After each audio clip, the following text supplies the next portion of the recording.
International airlines, Jinnah airlines. তো ওনারা যদি এই ক্লিয়ারেন্সটা হয়ে যায় এবং ওনারা যদি আমাদেরকে একটা ওনারা যদি আসতে চায় এখানে, যদি ওনাদের জিএসএ থাকে, ওনাদের আমাদের কাছে ঢাকা করাচি সরাসরি ফ্লাইট, এক নতুন আকাশপথের যাত্রা শুরু। এটা বিশ্বাস করবেন না, কিন্তু সত্যি।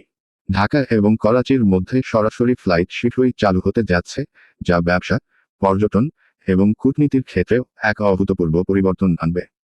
এতদিনের অপেক্ষা শেষ, এবার সরাসরি আকাশপথে উড়াল দিন। পাকিস্তানের ফ্লাই জিন্না, যেটি পাকিস্তানের লাক্সন গ্রুপ এবং এয়ার এরাবিয়ার যৌথ উদ্যোগে পরিচালিত, সম্প্রতি বাংলাদেশ বেসামরিক বিমান চলাচল কর্তৃপক্ষ বেবিচক থেকে ঢাকা করাচি সরাসরি ফ্লাইট চালানোর অনুমোদন পেয়েছে। এক দশকেরও বেশি সময়ের পর দুই শহরের মধ্যে সরাসরি বিমান যোগাযোগ আবার শুরু হতে যাচ্ছে, এবং এটি পুরোপুরি ব্যবসা বাণিজ্য এবং কূটনীতির ক্ষেত্রে এক নতুন যুগের সূচনা করতে যাচ্ছে। আপনি কি জানেন, পাকিস্তান বাংলাদেশ 2023 সালে প্রায় 65 কোটি ডলারের পণ্য রপ্তানি করেছে, যার মধ্যে 79% ছিল রপ্তানিমুখী শিল্পের কাঁচামাল, সুতা, কাপড় এবং প্রস্তুত চামড়া। অন্যদিকে বাংলাদেশ ও পাকিস্তানের রপ্তানি করেছে 6 কোটি ডলারের বেশি পণ্য। সরাসরি ফ্লাইট চালু হলে এই বাণিজ্য আরও দ্রুত হবে এবং খরচও কমবে। এখন ব্যবসা করতে হবে একদম সহজ। আরও মজার খবর, সরাসরি ফ্লাইট চালু হলে সময় এবং ভাড়া দুটোই কমে যাবে।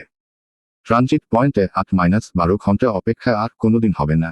ভাড়া 1 লাখ টাকার বেশি না হয়ে কমে যাবে। এখন সেরা চমক, ভারতীয় আকাশপথ ব্যবহার করে ঢাকা করাচি ফ্লাইট চালানোর পরিকল্পনা করা হচ্ছে। তবে ভারতের পক্ষ থেকে এখনও আনুষ্ঠানিক কোনো সিদ্ধান্ত আসেনি। যদি এই পরিকল্পনা বাস্তবায়িত হয়, তবে ফ্লাইটটি আরও দ্রুত এবং সরাসরি হয়ে উঠবে। পাকিস্তান জানিয়েছে, তারা বাংলাদেশ কৃষিজাত পণ্য, শিক্ষা, পর্যটন এবং সিরামিক খাতে বিনিয়োগে আগ্রহী। পাকিস্তান তাদের ব্যবসায়িক সম্পর্ক আরও সহজ করতে ভিসা নীতি শিথিল করার জন্য চাপ দিচ্ছে, যা দ্বিপাক্ষিক বাণিজ্যকে আরও এক ধাপ এগিয়ে নেবে।